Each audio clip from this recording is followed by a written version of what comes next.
Growing up on a coastal farm a few miles out of Warrnambool gave Barry Ryan a boundless curiosity and love of the natural world.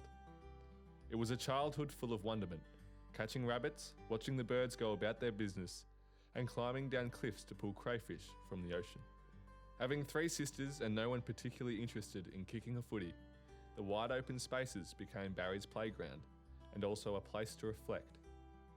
One of Barry's loves in life was football.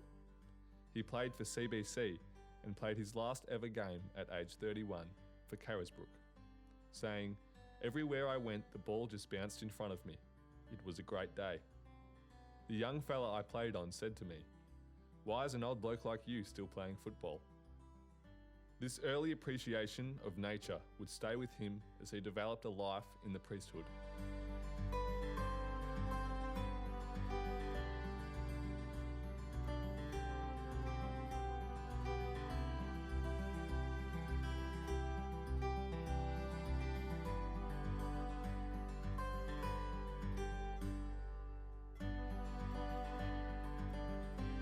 While at a seminary in the early 1960s, Barry travelled to Papua New Guinea for missionary work and saw firsthand the devastating impact of large-scale mining.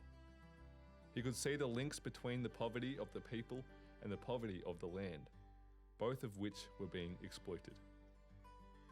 If Barry wasn't already an environmentalist when he left for Papua New Guinea, he was when he returned. In later years, while working as a chaplain in Ballarat, Barry would have daily discussions with the Sisters of the Sacred Heart Convent of Mercy and raise issues that few people were talking about. As Sister Veronica Lawson recalled in a tribute to Barry in 2015, his thinking was well ahead of his time.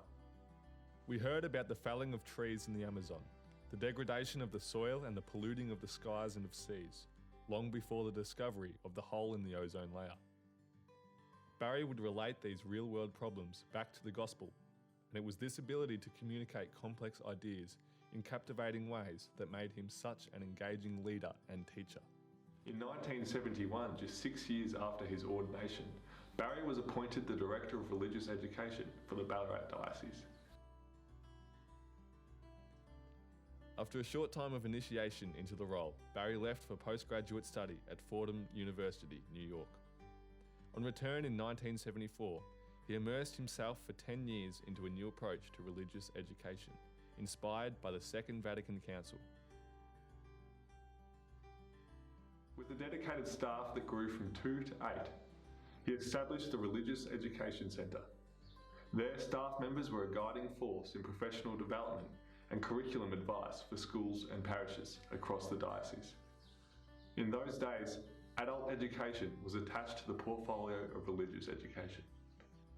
While at Fordham, Barry learned the social science-based Tavistock approach to teaching. In New York, he very successfully used Tavistock method in teaching religion to secondary students at Scanlon High School. On return to his home parish, he used this approach on school staff weekend retreats with much positive feedback. While studying in New York City, Barry helped pay his way by teaching a class of street-hardened students at the Marist High School in the Bronx. It was considered a tough job. By applying his freshly minted teaching skills, Barry had the students not only turning up to class, but hungry to learn more. Barry went on to apply the Tavistock method throughout his teaching career, which included lecturing in theology at Aquinas for 2 decades, and 12 years as its head of religious education and theology. To challenge your assumptions and go beyond the obvious. For Father Barry, one of the greatest rewards as a teacher is when a student says, "You said that and it just got me thinking." In 2015, Father Barry celebrated his Jubilee year of 50 years of service to the Church, including 9 years as Vicar General in Ballarat North. He also served in the parishes of Redan, Terang Mortlake, Mildura and Ballarat East. Father Barry is now enjoying retirement with some fishing, golfing and watching the trials and tribulations of his beloved Geelong Football Club. Countless lives have been influenced by his gentle words and inspirational teachings.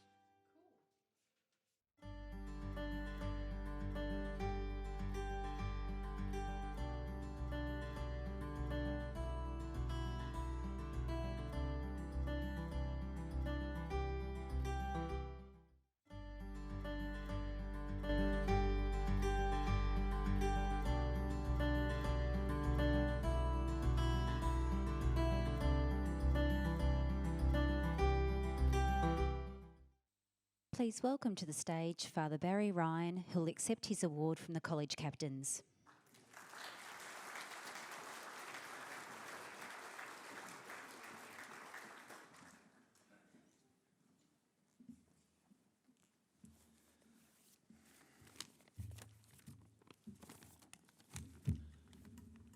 Whoops, I'm going back down again.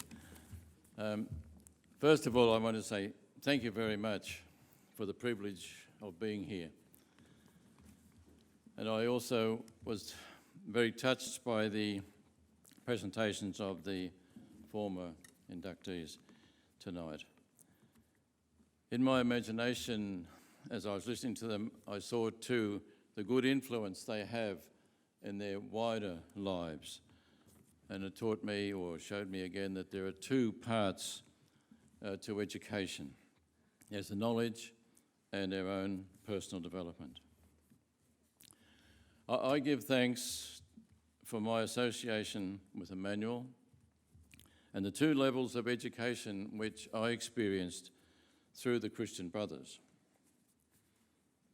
I left school with deep gratitude for the knowledge I acquired and also the kindness and the generosity which I experienced and saw in the brothers.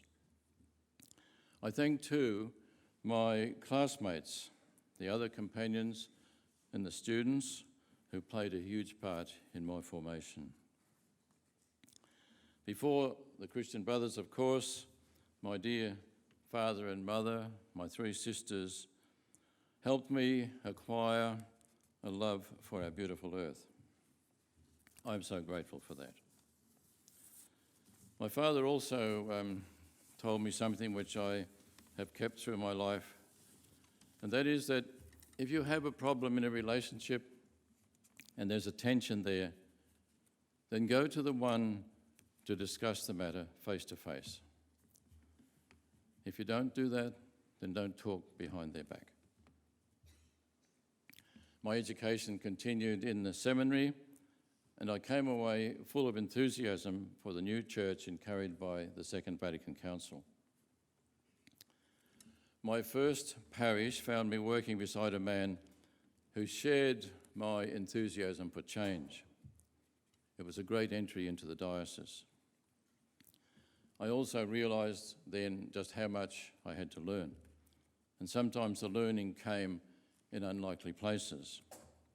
In those days, priests were expected to spend time in the government schools teaching religion to the Catholic students who were there.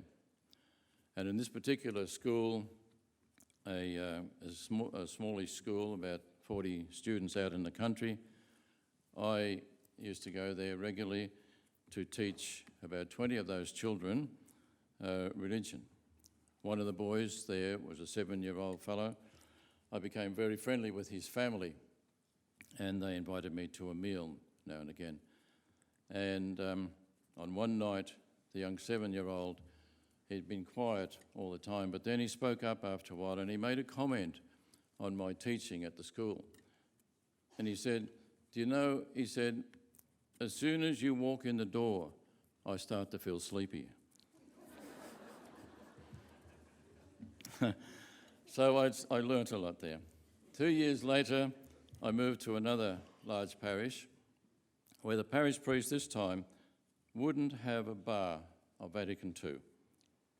He didn't like anything I held as dear and was particularly incensed when one day I suggested that it's possible in the future that the one presiding at the Eucharist could be someone who wasn't necessarily male or unmarried.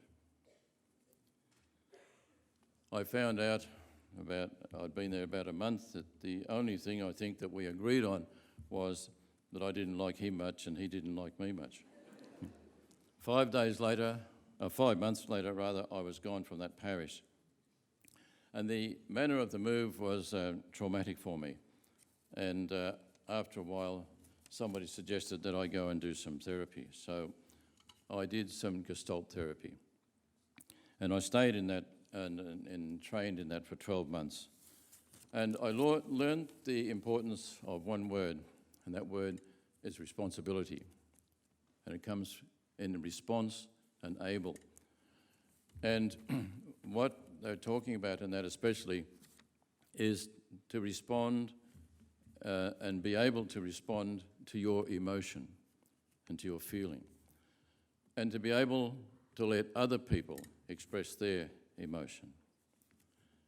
And since then, I've been very much aware of the part emotion plays in our lives.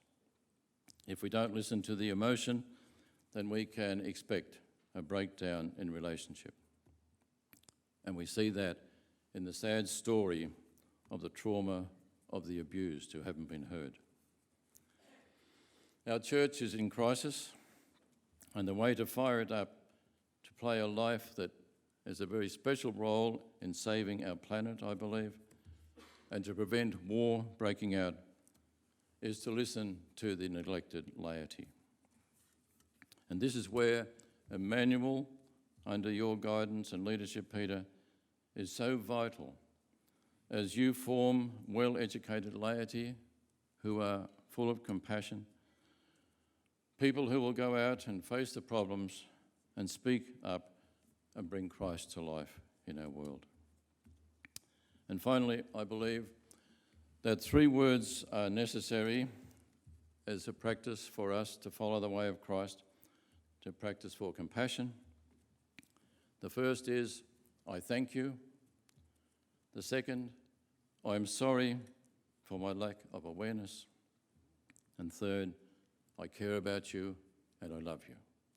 So I thank you very, very much.